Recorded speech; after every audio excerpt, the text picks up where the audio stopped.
Why, hello there, YouTube. I hope everybody is doing well today. It's a little early in the morning, but it looks like we have 8 viewers. Good to see you. I'm going to type into the chat box below and see if anyone can hear what I'm saying. I'm going to write, hello, everyone. Can you hear me?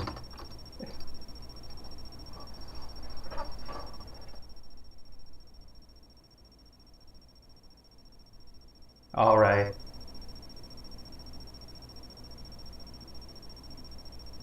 Oh, this is great. Hello.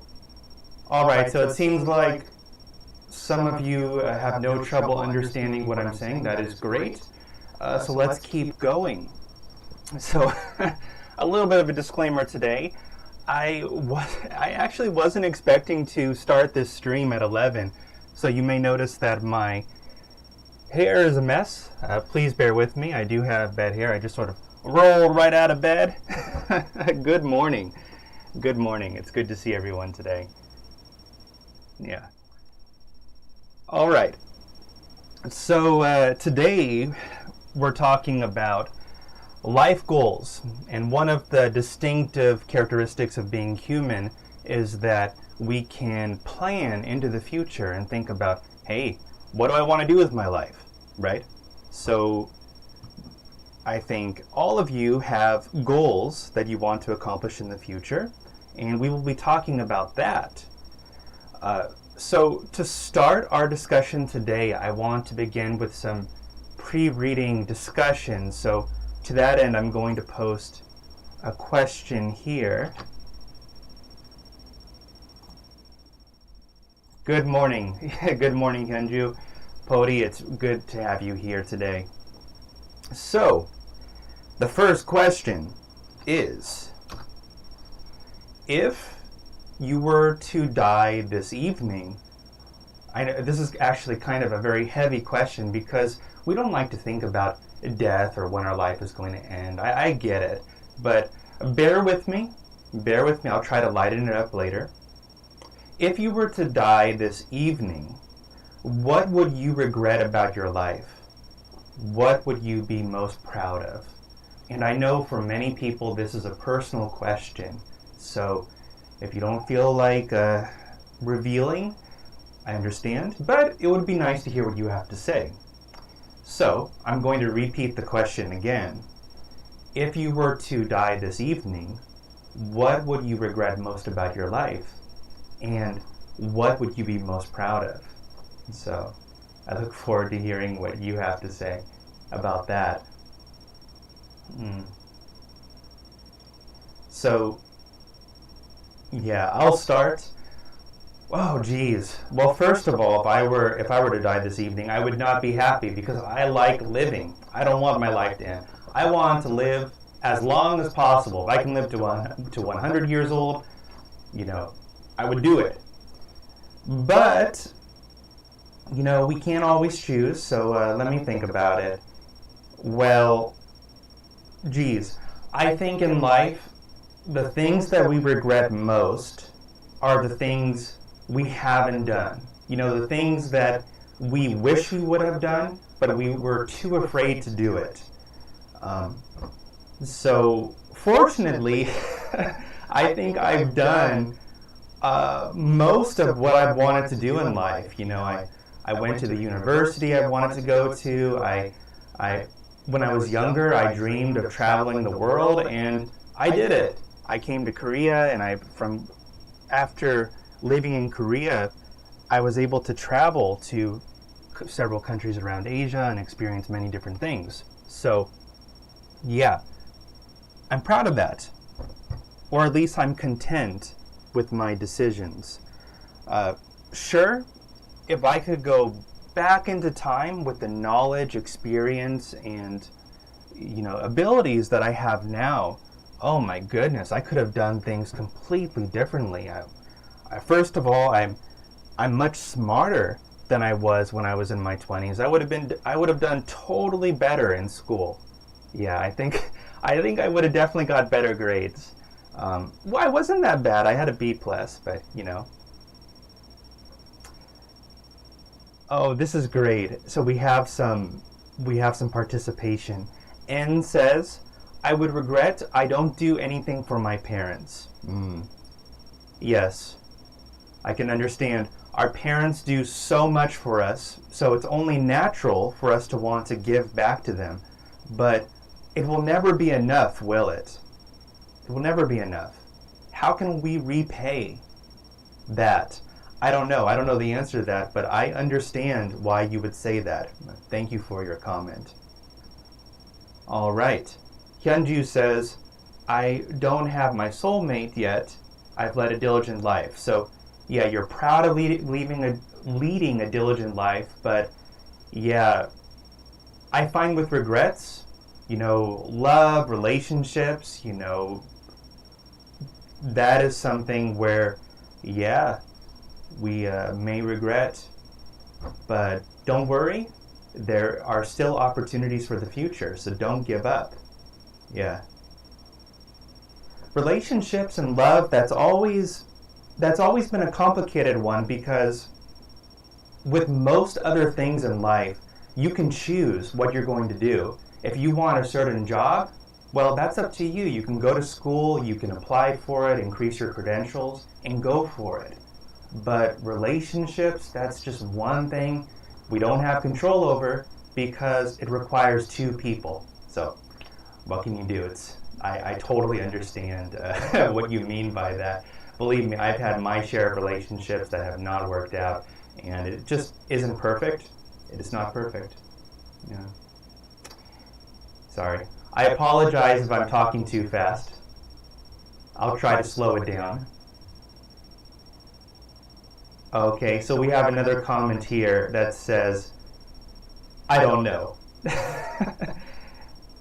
Yeah, so it's pretty early in the morning and I'm just dropping this heavy question on you. I get it. Yeah, not everybody knows. It takes some time.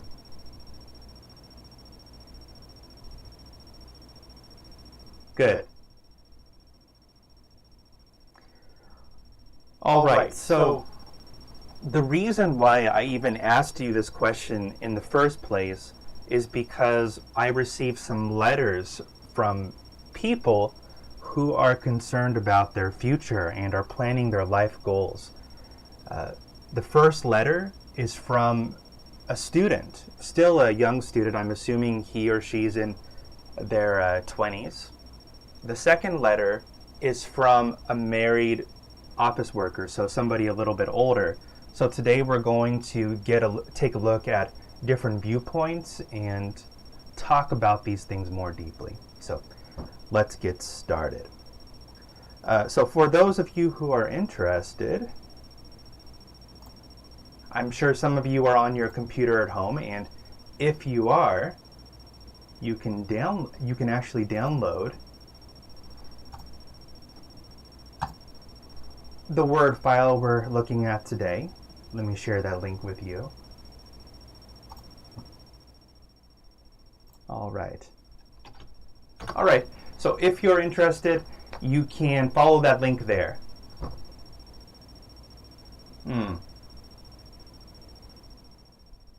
Okay, we have another comment. My regret is that I have not often expressed or said my love to my loved ones. Yeah. So if this were to be your last day, I think it's natural to say, hey, I wish I would have told those people who are important in my life I care about them and had some meaningful last conversation. So that is perfectly understandable. Thank you for that. All right. So without further ado, let's move on to the first letter.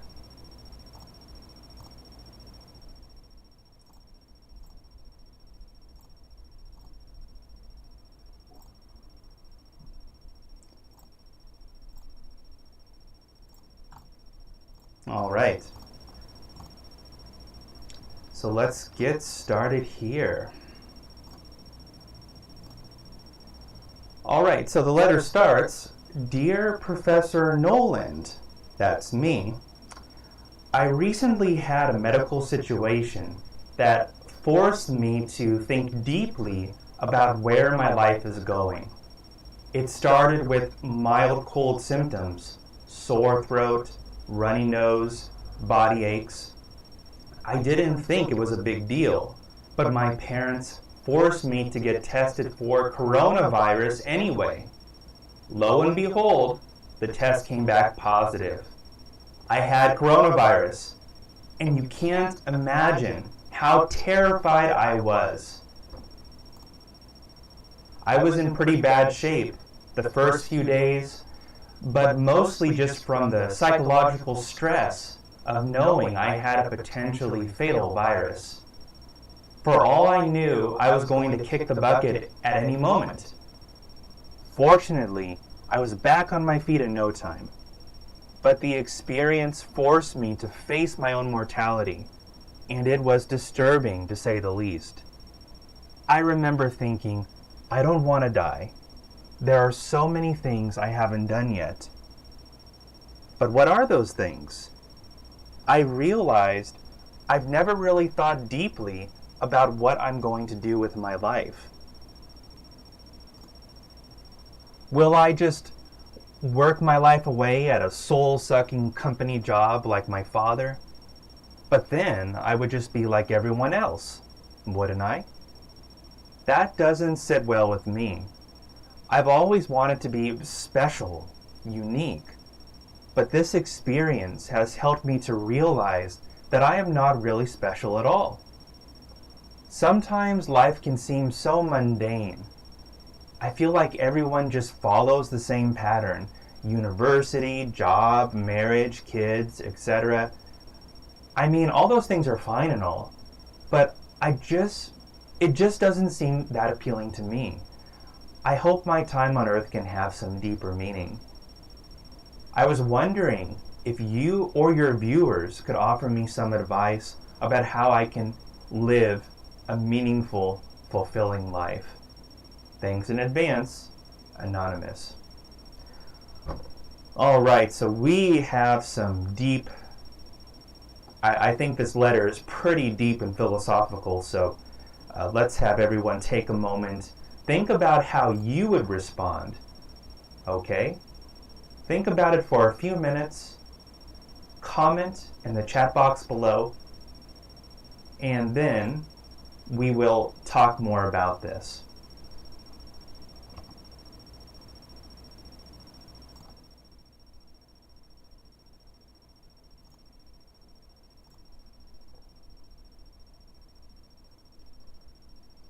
Okay, so all of you should be able to read the letter as it is projected from the PPT. I'll give you a few minutes to look at it. We have time today.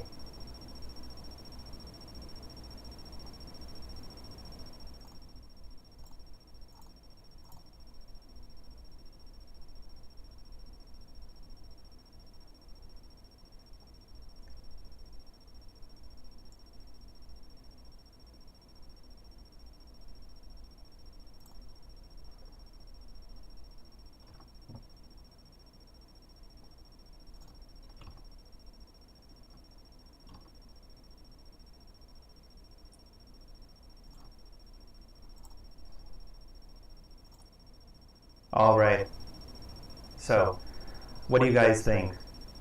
It's kind of difficult to comment, isn't it? Because there's just so much going on here. I think this young person, they have so many thoughts because they've just gone through this traumatic experience that it's pretty hard for them to come to to have a point. So it's pretty hard to see what is their point, what exactly are they asking. I'm going to take a shot at it. See how I do? Maybe you have some different ideas. So let's get started.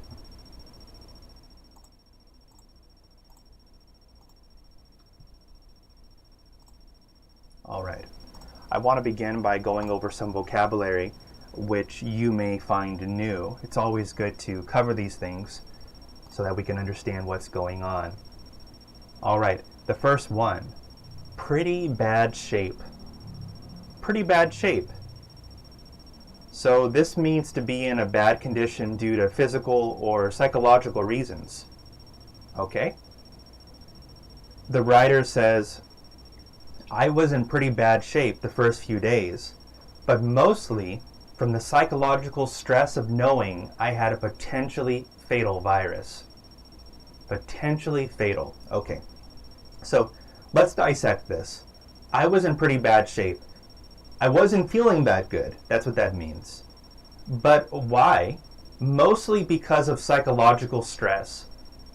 So the virus in this case wasn't that bad. I mean, I don't think it was life-threatening, but just the idea that you had a fatal virus, a potentially fatal virus, a virus that could probably kill you in certain circumstances, that idea made this person feel pretty bad. So, yeah, it was kind of a stressful time. Kick the bucket. Oh, I'm sorry, I misspelled that. It should be T-H-E. Kick the bucket. So this is a euphemism, and it means to die. The writer says, for all I knew, I was going to kick the bucket at any moment. For all I knew. As far as I knew. According to my, so they don't know, but they know that it's a possibility that they're going to kick the bucket, that they're going to die at any moment. Now, fortunately, with coronavirus, most of the cases are mild, so if you ever catch coronavirus, rest assured that you will probably not die, but still, it's a little disconcerting, isn't it? Back on my feet. Back on my feet. This means to recover from some sort of physical or psychological trauma. So the writer says, fortunately, I was back on my feet in no time. So he was having a hard time, he had coronavirus, he felt like he had a cold and he felt like he was going to die. But after a while, it became evident that, hey, I'm going to survive. So he recovered. He was back on his feet. This means to make a recovery. To say the least. All right, so this is an expression that means I could say much more about this if I wanted to. So it's used to emphasize a statement in colloquial speech. Okay, it's used for emphasis. The writer says, this experience forced me to face my own mortality, and it was disturbing, to say the least. So, it forced me to understand that I'm mortal. Mortality is the quality of being able to die. So, humans are mortal, animals are mortal.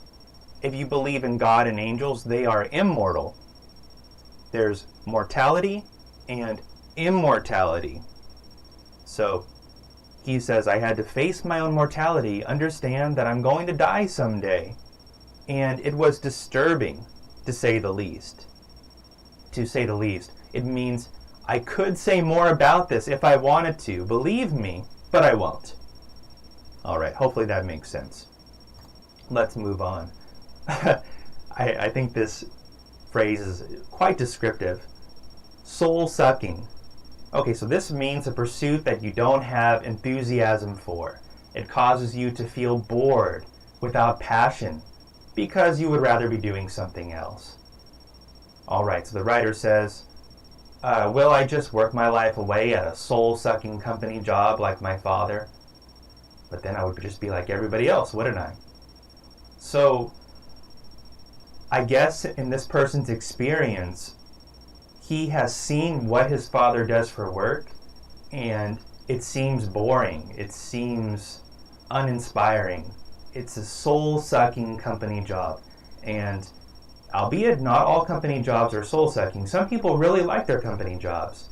But this person has a negative opinion about it, at least about what his father does. Okay, let's move on. Doesn't sit well with me. Doesn't sit well with me. That it means that doesn't work for me. I don't like how that sounds. So when the writer says, that doesn't sit well with me, he's saying, wow, just living this mundane life, going through this pattern, be entering the rat race, it doesn't sound well to me. I don't want to do it. Okay, last one, guys. Mundane. Average. Nothing special.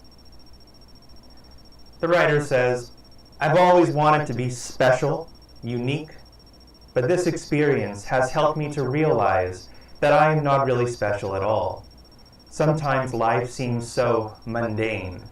I feel like everyone just follows the same pattern. And what pattern is that? Well, he mentioned the pattern of just university, job, wife, kids, work. I mean, apparently this person thinks it's boring, but I don't know. Some people like that. I want my time on earth to mean something, so he feels like life is too mundane. Okay, this is my response. To whom it may concern, first of all, I would like to congratulate you on your recovery from COVID-19. It seems like you were one of the people who cleared the virus without any serious complications. You were lucky. It seems like you had a small existential crisis. You questioned the meaning of life and had to accept that you're not going to live forever. Everyone has to go through this at some point. Like you said, you're not special. And that is perfectly okay, because when you think about it, most people are exceedingly average. Most people meander through life without any deep meaning or passion. They work for a salary to keep food on the table and a roof over their heads. And then we raise children just so they can repeat the cycle. And you know what? It will be over before you know it. The average human lifespan is 79 years, after all. These are just some of the facts of life that you can't control. It is up to you to find joy and passion in life by setting reasonable expectations and being content with your current situation. Okay, I apologize if I sound too negative. Let's hear what our viewers have to say. Sincerely, Branden Noland. So, do you agree with my answer? Let's see what you think. Let's see if there's been any comments. Oh, yeah. Yeah, there are some comments. This is great. Okay. Oh, some deep thoughts.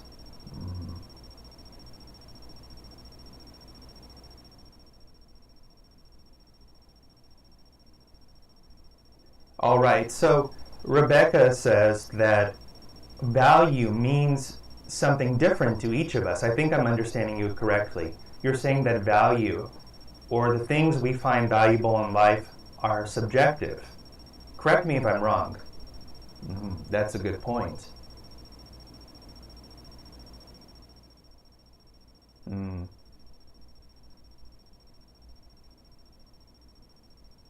Right, so I think the consensus here so far is there is no easy answer.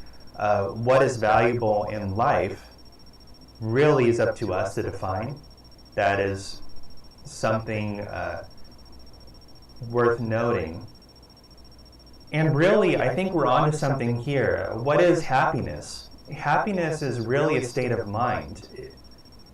The person with most control over your happiness is you, because you can choose how you think, what kind of thoughts you have. Every day we wake up, we make a choice. Are we going to think positive thoughts? Are we going to be content with our situation? Or are we going to think, oh, I'm not happy with what I have, and everything's boring, blah blah blah. So, sorry for going on about that.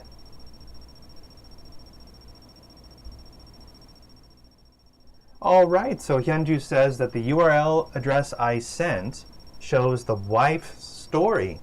I think I sent the wrong URL. I do apologize, and I will send that again. All right. Oh, yeah. Yeah. Okay. Please, when I pull up this Word document, continue talking. I think we're on to something here.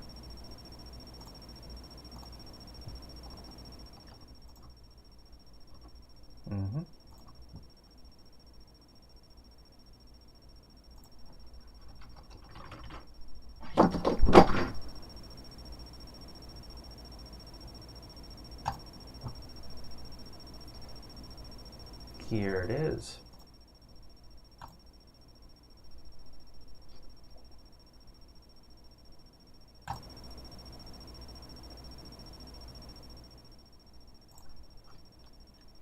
All right, here you go.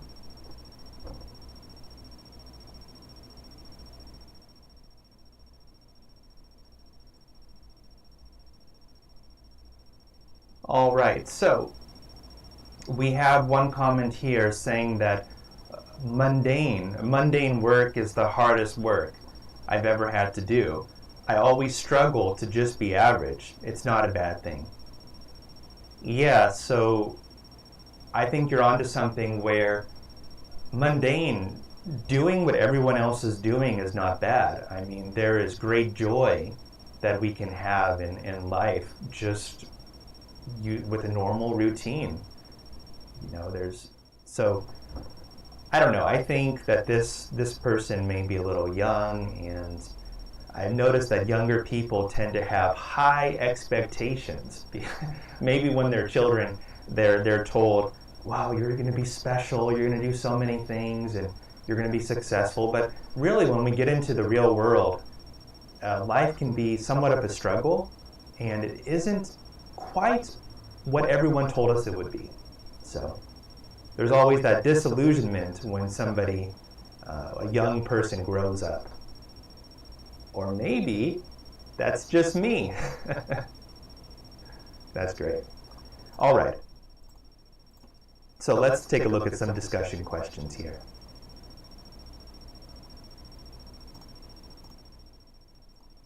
I think the letter we just heard was a little pessimistic. So on that topic, I want to ask you guys, do you consider yourself a pessimist or an optimist? The question is, are you a pessimist or optimist about life? Why do you say so?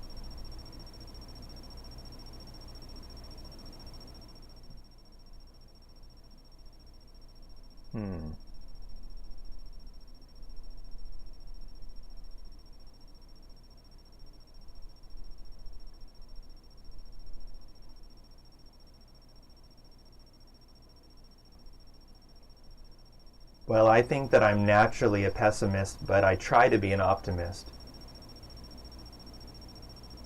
When you really think about it, you'll be happier if you always think the best of other people.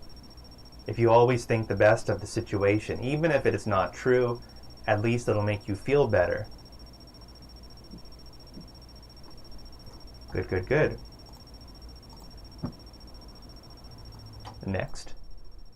The next question is, what goals do you want to accomplish before you die? We're talking a lot about death today, aren't we? It's kind of morbid.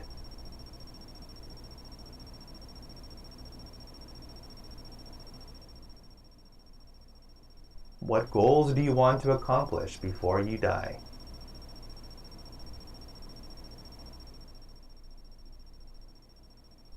All right, so Anne is an optimist about life, nothing to lose.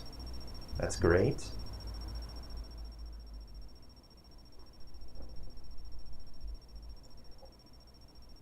I find that people who are positive actually have a greater chance of success. I mean, when you think about it, if you're a very positive, optimistic person, you will be surrounded by positive, optimistic people, just because we usually attract the kind of people that are like us. So if you want to be positive and successful, you know, you got to change the way you think and then change the people that you're around, and that'll improve your situation by itself.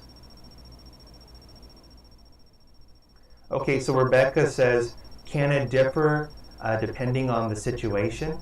I'm inclined to say yes, but if you don't mind, explain more about what you mean. Like, what differ? What exactly are you talking about? I'll come back to you later. Thank you. Hyunju says, I think of myself as an optimist because I don't hesitate to try something new. That is so true. Like if you're a pessimist, you may think, oh, I'm going to fail, there's no point in even trying, blah, blah, blah. So I think that, I think that may be interpreted as pessimism, or that could just be a lack of self-confidence. So I don't think, to be a pessimist, you don't necessarily have to lack confidence. I think that there are many pessimists that have a lot of confidence. So, but it is one way to think about it. Good. All right. I like this comment here. Hetty H says, I was an optimist when I was a student. I believe everything would be fine, but as I work, there are many difficulties in the world that it makes me think. So I'm becoming more of a pessimist over time. Oh no, is that true? Yeah. Generally speaking, I do find that younger people tend to be a little more energetic about life, so to speak. So as we get older, at least as I get older, it's like, oh, I've already been there, done that, no, nothing special. Maybe that's what you mean.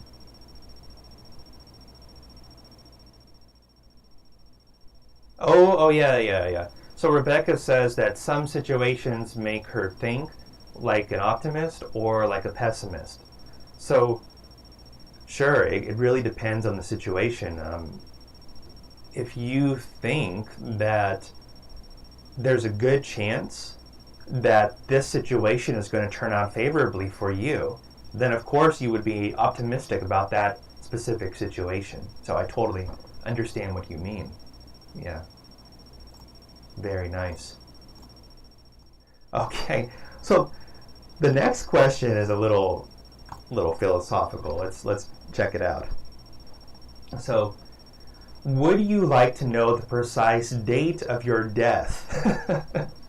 How would it change your lifestyle? So, if you knew exactly when you would die, would you even want to know that?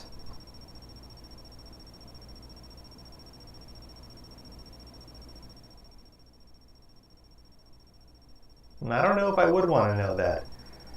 All right. Last question for this part. Last question for this part. If you could choose how you were going to die, what kind of death would you choose? Oh my goodness. In retrospect, this is really morbid. It's like, we usually don't talk about dying so much. Don't be depressed, guys. Don't be depressed.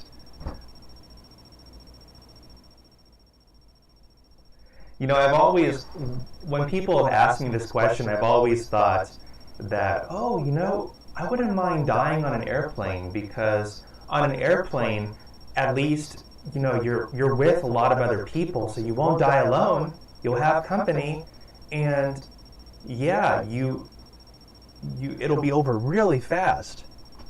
But I was on a plane back to California last year, and there was a lot of turbulence. The whole 5 hours, there was so much turbulence, and it was just like nonstop. And I don't know, I was scared, and I thought to myself, you know what? I really don't want to die on a plane. So, since that time, I never really thought about it. Oh, this is a good point. If I know the date of death, I would get a lot of life insurance for my family. Yeah, that is something that I never thought of before, but you are very practical. That's very good.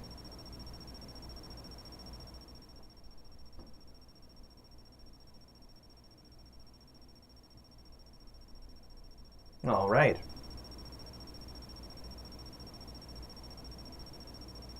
All right, guys. Well, if you have more to say about that, that's okay.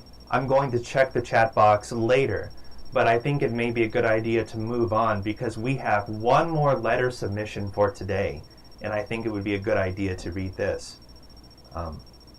So let's move on to that. All right.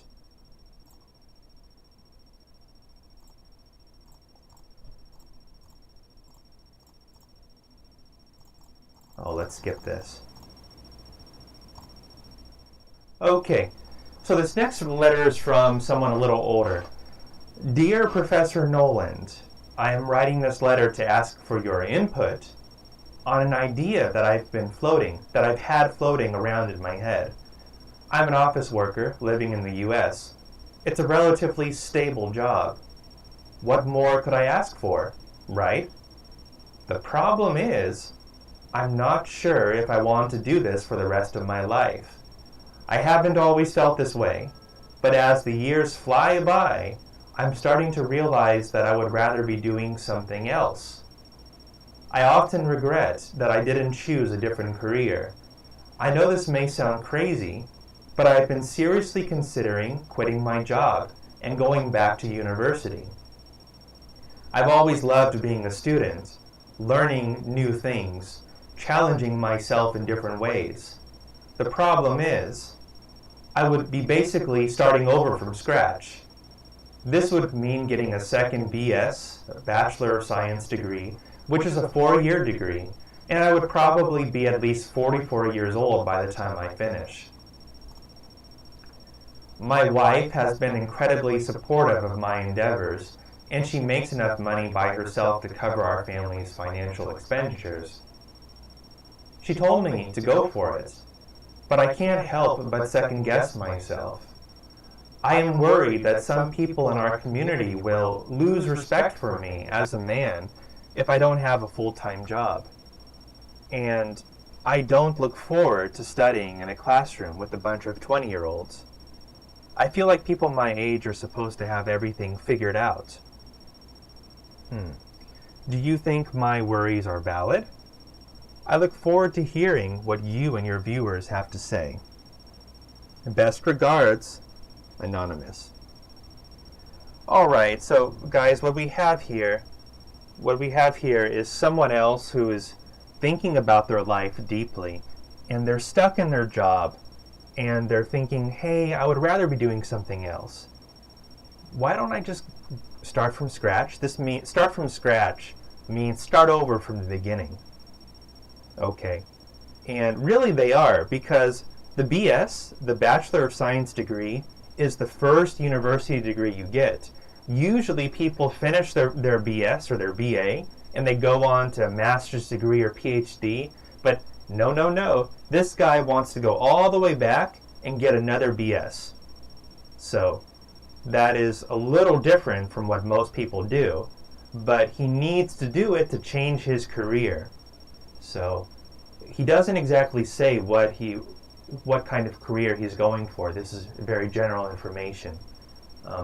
We have his wife saying that, hey, go for it. She told me to go for it. Go for it. That means do it. Try it out. See what happens. Okay. This is interesting. So even though he really wants to do this, he really wants to change his stars, so to speak, he's worried that he's going to lose respect for some people as a man if he doesn't have a full-time job. So I'm guessing there's a stereotype that the man has to provide for the family, and he will feel less of a man if he's relying on if his wife makes more money than him, I guess. I mean, there's all sorts of ways to interpret this. We don't have enough information. And then he says that it may be a little depressing to go back to school because the students at that university level are just 20-year-olds. They're younger, and they, it could be a little weird. So yeah, let's go back. Let's go back and let's talk more about this. Okay. So yeah, this is sort of a complicated situation. First of all, I remember when I was in university, at least in the United States, it is common. It is more common for there to be older students, students that aren't from a traditional background.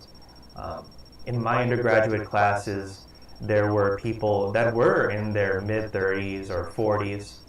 So it's a very common thing for people to go to school for the intellectual stimulation or lifelong learning. So compare that to Korea. When I look at the Korean undergraduate students, and I'm not talking about cuffs per se, because I know that our students are a little different. But when you go to like a 2-year college, they're mostly just young. They're usually just young students.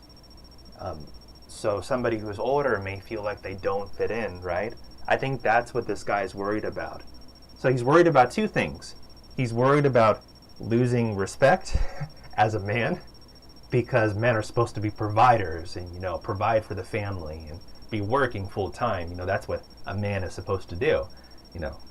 The traditional gender role. You can agree or disagree with that. And second of all, he is worried about just feeling weird because he feels like he's behind. Take that for what it is. I'm thinking, it's really up to you. Go for it. There are a lot of people who do it. I've known somebody in their 40s who have gone on to do a PhD. I mean, all the power to you. Just know that when you go to university, you're giving up something. You're sacrificing the money you could be making. There are pros and cons to student life. So as long as you're willing to deal with that, I think it's fine. That's a little general. Hopefully my viewers have something else to add. So viewers, I'm going to send you the link to the article right here.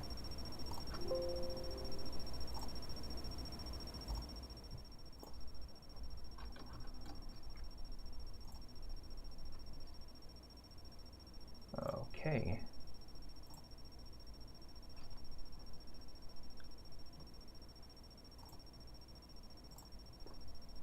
All right. So in case you're interested, I did leave the link to the Word document in the chat box below. Check it out if you want.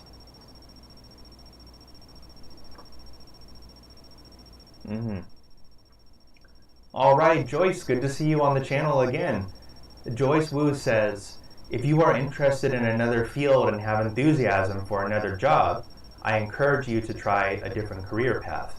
Good, great. So the writer will find that good to hear. Thank you for your input. All right, so Rebecca says it's good to try something new if he wants a backup plan. Okay, if they still have food on their table and other family members support him, why not? It can be like a second life. Yeah, sure, why not? You're never too old to try something new. Some people may disagree with that, but I think that's true.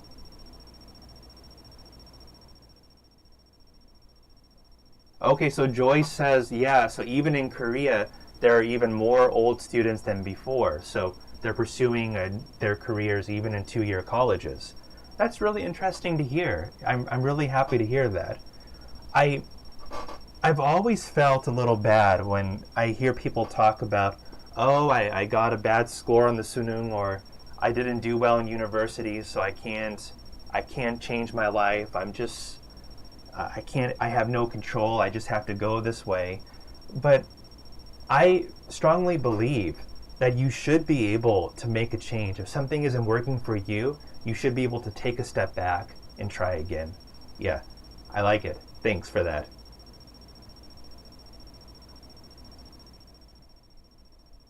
All right, so Ji-sun says, his situation and thoughts are very similar to mine.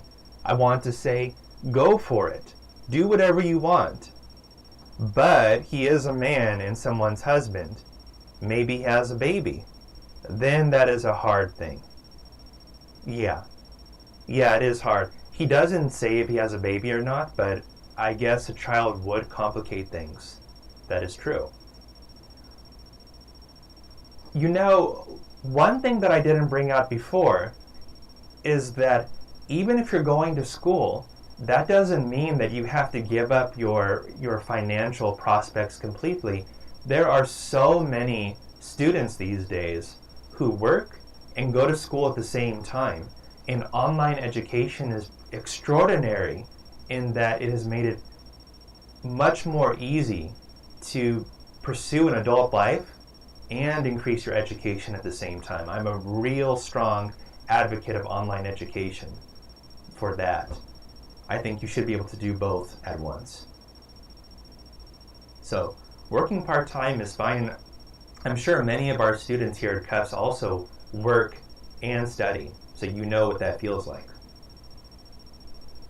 Yeah. All right, so Ann says, if your family supports you, just do it. So in this case, it sounds like he has a very supportive wife.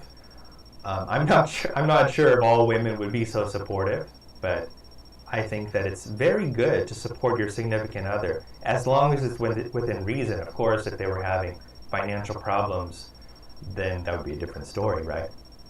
But it sounds like they are okay.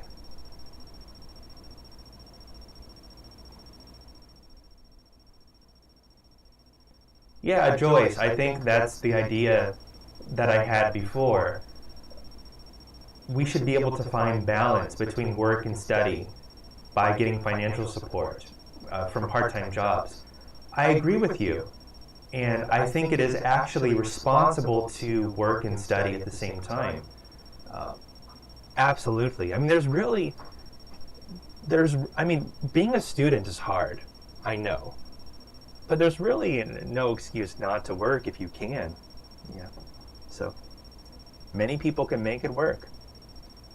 All right, so let's share look at some questions. I just have a few.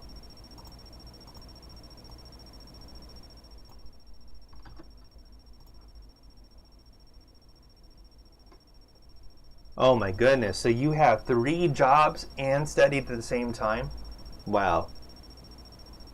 You know, that sounds extremely busy, but oftentimes when we're busy, we're also happy, aren't we? Because we're exerting ourselves. I like it. The first question is there anything that you think you are too old to do? Okay, so today we're talking about life goals. We all have goals.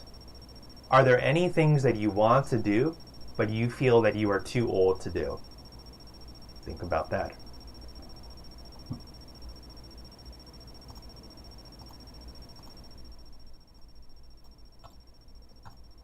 I think this question is basically,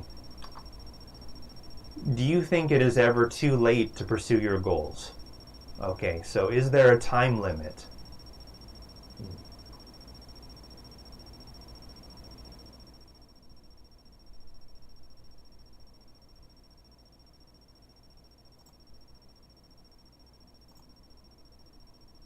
All right.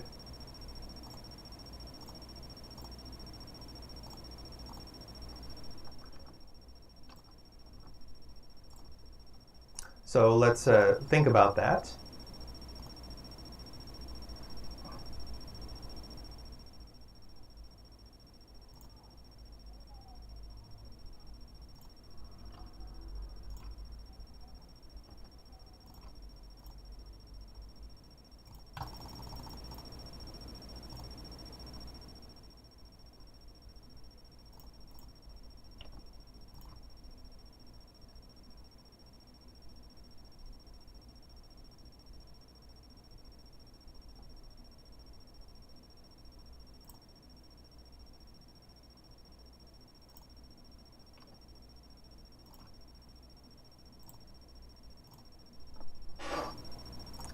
And we are back. Okay, so we have one commenter that says, I'm too old to learn technical jobs, like computer programming. Oh, you know what? That is a really interesting comment, because nowadays they're teaching kids how to program like straight out of high school, I heard. So in the past, programming was a specialized skill that you went to college to learn. But now it's just like a new literacy, really. Really. You go to school, you learn how to write, do math, read, and program. It's just a basic skill. But for people like me who've never done it, yeah, I sort of wish I could, but I think that we could if we really wanted to, but we have to prioritize. We have a finite amount of time, so we have to pick and choose what we're going to do. Good point. Thanks for your comment. All right, Hyunju says, never too late. Today is the youngest day in my life. All right. I like your optimism. Keep it up.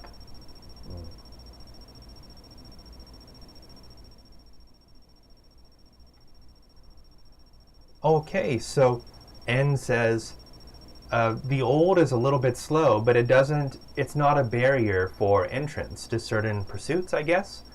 I know some old people, but they have more passion compared with young people.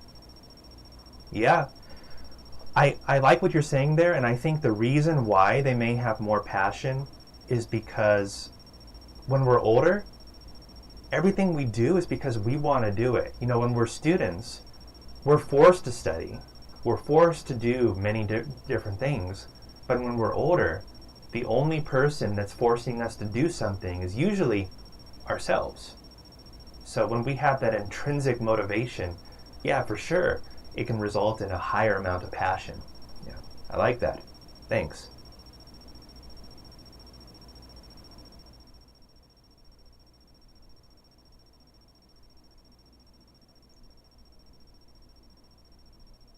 Yeah.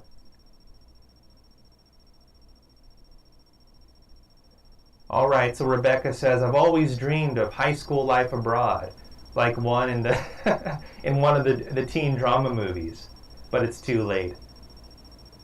Yeah, that is one thing. I mean, we can't reverse time and become younger than we really are, so we'll never be high school age again. We have to be realistic here. So, good point. Good point. All right.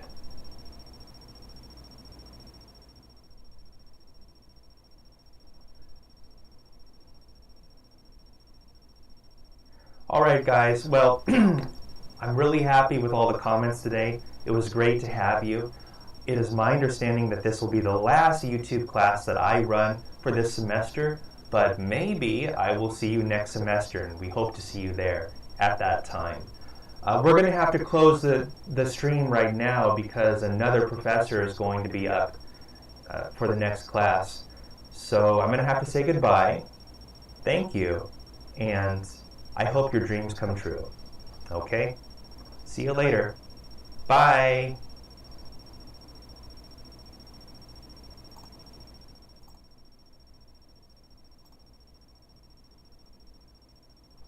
See you.